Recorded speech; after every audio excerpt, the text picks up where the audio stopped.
გაიაფებული კვერცხი კი ორშაბათიდან გაიყიდება. წარმოებელთა გადაწყვეტილება ფასის შემცირების შესახებ ცნობილია. მთავრობა კი პრემიერ-მინისტრის ინიციატივაზე მუშაობას და ბიზნესთან კონსულტაციებს აგრძელებს. გრძელდება საპარლამენტო კომისიის მუშაობაც. ანუკი ჩხიკვაძე გვერდება. სამთავრობო და საპარლამენტო კომისიის მუშაობის პარალელურად ფასების კლებისთვის მუშაობას იწყებს ბიზნეს სექტორი, რასაც პირველი ნაბიჯი უკვე მოჰყვა. პარალელურად საკანონმდებლო ორგანოში დაწყებულია აქტიური მუშაობა. საპარლამენტო კომისია შეხვდება კერძო სექტორის წარმომადგენლებს და ეს პროცესი მოქალაქეებისთვის იქნება მაქსიმალურად გამჭვირვალე, ანუ საზოგადოებას ექნება ყველა ინფორმაცია იმ ჯაჭვური ქსელის შესახებ, რომელიც საბოლოოდ ფასს ქმნის. პირველი ხელშესახების შედეგი გვაქვს. მეფრინველეობის განვითარების ასოციაციის გადაწყვეტილებით კვერცხის ფასი 5%-ით შემცირდა. კომპანიებმა პრემიერის ინიციატივა ფასების რეგულირებაზე გაითვალისწინეს. ასოციაციის თავმჯდომარის თქმით, პრემიერთან გამართული შეხვედრის შემდეგ პირველ ეტაპზე შესაძლებლობების ფარგლებში კომპანიებმა ფასის დაკლება დაიწყეს. ამ პროცესის წინა პირობებზე სამთავრობო კომისიის ფარგლებში გამართულ შეხვედრებზე მხარეებმა ინფორმაცია გაცვალეს.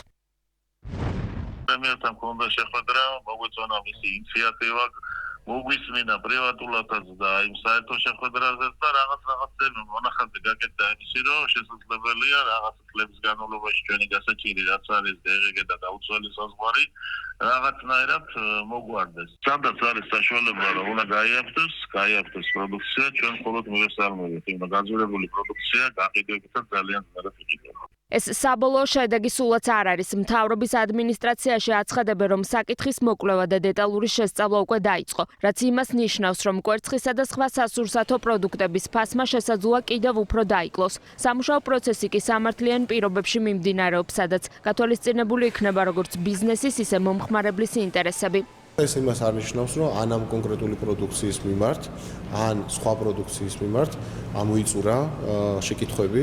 ჩვენ უნდა გავაგრძელოთ მუშაობა.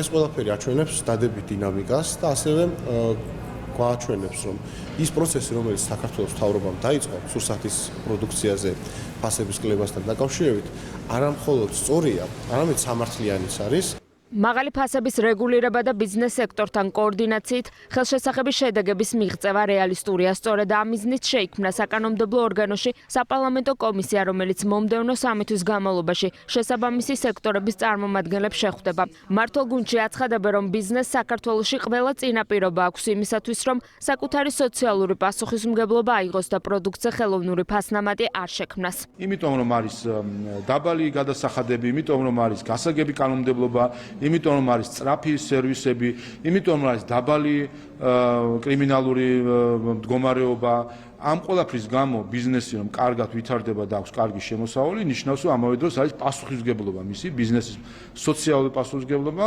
და მე დარწმუნებული ვარ რომ ქართული ბიზნესი სოციალური პასუხისმგებლობით იმოქმედებს და ამ ხრივ იქ სადაც შეიძლება იყოს რაღაც ჭარბი მოგების ცდუნება ამ ცდუნებას არ აყვებიან. ჩვენ გვინდა რომ საზოგადოება იყოს ამ ყველაფრის მონაწილე.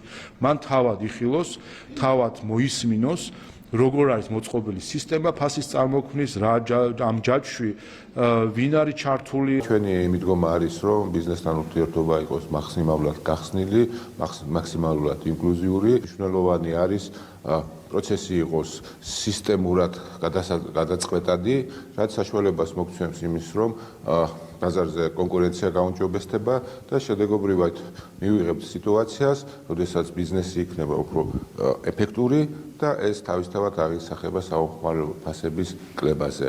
მთავრობა და პარლამენტი როგორც სასურსათო, ასევე მედიკამენტებისა და საწვავი ფასის რეგულირებაზე მუშაობს. პარალელურად საკითხის შესწავლა მიმდინარეობს სახელმწიფო უსაფრთხოების სამსახურში.